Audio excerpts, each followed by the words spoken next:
আসসালামু আলাইকুম। সবাই কেমন আছেন? আশা করি অনেকটা সুস্থ আছেন, অনেকটা ভালো আছেন। আলহামদুলিল্লাহ, আমি আমার পরিবার নিয়ে বেশ ভালোই আছি। নতুন দিনে নতুন আরেকটা ব্লগ নিয়ে চলে এসেছি আপনাদের মাঝে। আমি আয়েশা সিদ্দিকা বলছি ঢাকা থেকে। তো বাবার বাড়িতে ছিলাম এতদিন। তো বাসায় আসার পর কিছু টুকিটাকি সদাই নিয়ে আসছে। রাতের বেলায় নিয়ে আসছিল, আম আনছিল, ডিম আনছিল। তো রাতের বেলা আর বের করি নাই, এটা সকালবেলা বের করেছি। তো বাসার অবস্থা তো হাল নেই। প্রায় ধরতে গেলে 1 মাস আমি বাসায় নেই। কতদিন শ্বশুর বাড়িতেই ছিলাম, কতদিন বাবার বাড়িতে ছিলাম। তো ওখান থেকে আসার পর বাসা একদম খারাপ অবস্থা। তারপরে আয়েজের বাবা বাসায় ছিল, রান্নাবান্না করে খেয়েছে। তো এমনিতে পড়ে থাকলে ঘর দুয়ার একরকম থাকে, কেউ থাকলে বিশেষ করে ছেলে মানুষ থাকলে রান্নাঘরের বিশেষ করে হাল থাকে না। তো আমারও একই অবস্থা, সব কিছু একদম পরিষ্কার হয়ে আছে। তো আসছি, এখন আস্তে ধীরে সব পরিষ্কার করব, একদিন একদিন করে। সব কাজ একসাথে করা হবে না। এখানে প্রায় অনেকগুলো ডিম নিয়ে আসছে, 30টার মতো একসাথে নিয়ে আসছে। তো এইভাবে পলিথিন করে নিয়ে আসছে। তো রাতে রেখে দিয়েছিলাম, সকালবেলা বের করে নিচ্ছি। তো ডিম আনা হয় ঠিকই, প্রতিদিন খেতে বলছে। তো আমরা একদিন খেলে 3 দিন খাই না, অনেক দিন চলে যাবে এগুলো দিয়ে। তো এখন বের করে রাখতেছি, বের করে ধুয়ে ফ্রিজে রেখে দেব। তো এভাবে রাখতে গিয়ে হঠাৎ দেখি একটা ফেটে গেছে। একটার উপর ছিল, 2টার উপর ছিল, আর একটা টুস করে পরে ভেঙে গেল। তো অনেক সাবধানে করতেছিলাম যাতে না ভাঙে, কিন্তু শেষমেশ একটা ভেঙে গেছে। তো ভেঙে যেতে মনে গেছে ওটা এখন খেয়ে ফেলবো, ওটা তো আর রাখা যাবে না, রাখলেও ওটা খেতে ভালো লাগবে না।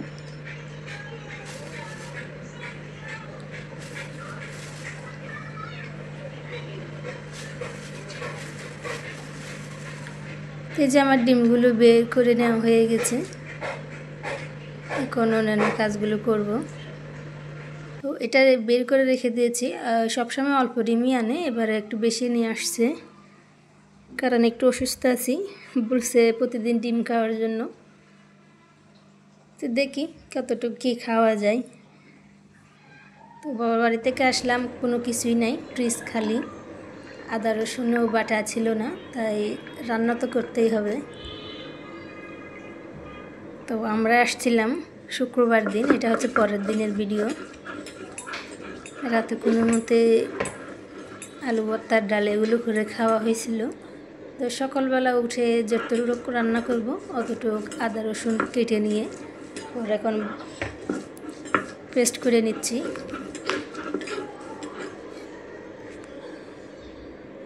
সব একসাথে কাটতে গেলে আমার আজকে সারাদিন আর রান্নাবান্না করতে হবে না, তাই রান্না করতে যে যতটুকু লাগবে অতটুকুই আমি নিয়ে নিছি।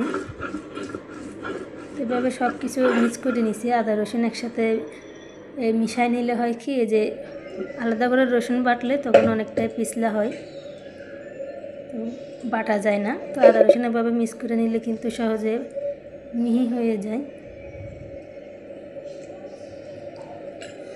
তো এই যে দেখতেই পাচ্ছেন, যতটুকু রান্না করবো অতটুকু নিচ্ছি, বাকি পরেরগুলো আস্তে আস্তে করে কেটে বেটে নিব অবসর সময়ে।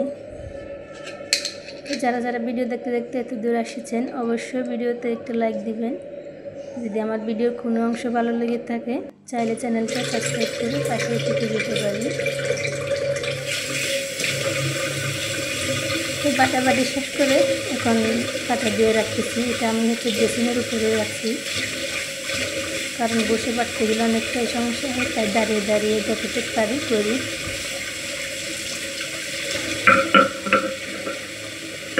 তো এভাবে সাথে সাথে দিয়ে রাখলেই ভালো হয়, না তা নাহলে পরে শুকিয়ে যায়। আমার ভিডিও করতে গেলে কিন্তু অনেকটাই সমস্যা হয়, যেমন এক হাত দিয়ে ক্যামেরা ধরেছি, এখন অন্য হাত দিয়ে কাজ করতেছি, তাই ক্যামেরাটা একটু নড়াচড়া করতেছে, দেখেই বুঝতেছেন। তো কিছু করার নাই, এইভাবেই করতেছি।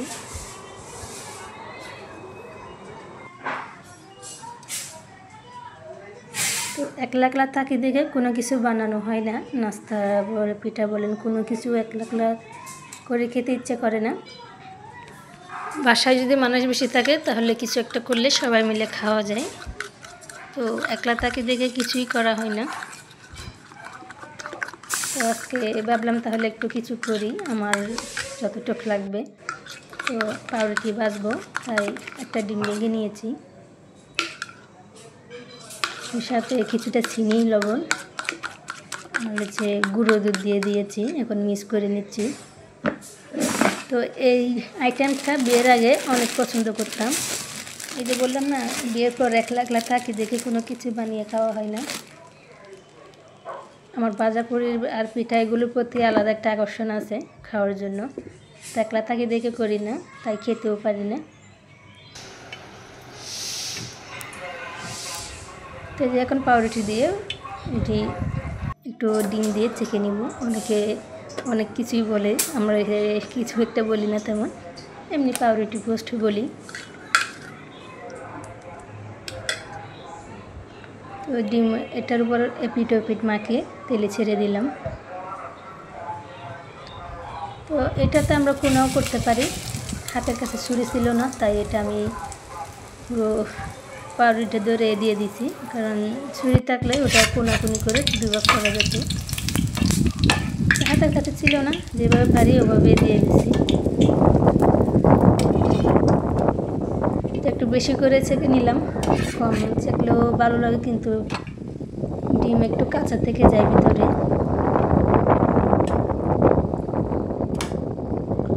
তাই আমি একটু বেশি ছেঁকে নিয়েছি, এক পিঠ একটু কম ছেঁকে নিয়েছি, আর এক পিঠ একটু বেশি ছেঁকে নিয়েছি। তো এটা আমাদের বাসায় সবাই পছন্দ করে, আমার ভাই বোন সবাই পছন্দ করে। আমাদের ওখানে যদি হঠাৎ করে মেহমান আসে এটাই বানিয়ে দেওয়া হয়। তো এই যে করতেছি, আমার ছেলেও কিন্তু মুখে দিবে না, তাই আমি বেশি করতেছি না, প্রায় আমি যতটুকু খাবো ততটুকু করতেছি, তিনটাই আমার জন্য বেশি হয়ে যাবে। তো যে কিনারে রেখে দিয়েছি, তেলটুক জড়ে গেলে নিয়ে নিব। আচ্ছা, তো আপনাদের বাসাও থাকে না কোনো কিছু বানাইলে খাওয়ার সুযোগ থাকে না।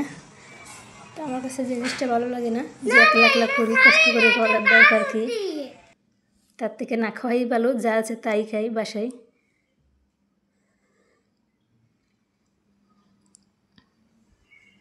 তো এই যে বিকেলের নাস্তা এতটুকুই ছিল। এটা হচ্ছে আমাদের পাশে এই ছাদ ডালাই দিচ্ছিল, তো সকালবেলায় এই যে শুরু করে দিছে মেশিন চালু, কি আর করার। তো কষ্ট করে জিন ধরে ঘুমাইছিলাম কিছুক্ষণ, পর উঠে দেখি এখানে মহিলাও কাজ করতেছে, পরে একটু ভিডিও করে নিলাম। তো ছেলে মানুষের থেকে কিন্তু ওই যে মহিলাগুলি ভালো স্পিডে কাজ করতেছে। এই মহিলাকে দেখলাম একদম স্ট্রং, একটুও খারাপ লাগতেছে না, একদম শক্ত করে দাঁড়াই আছে, তাও আবার অন্যজনকেও হেল্প করতেছে। যে দেখেন এখন গিয়ে আরেকজনের মাথায় উঠিয়ে দিবে। পাশে কিন্তু একটা ছেলেও ছিল, সে যায় নাই, মহিলাই গিয়েছে। আসলে কষ্ট করে খাওয়ার শরীর কোনো কিছুতে হার মানে না। তো এই যে পেটের দায়ে অনেকে অনেক কিছু করতেছে, তো আল্লাহর রহমতে বেশ ভালোই আছি।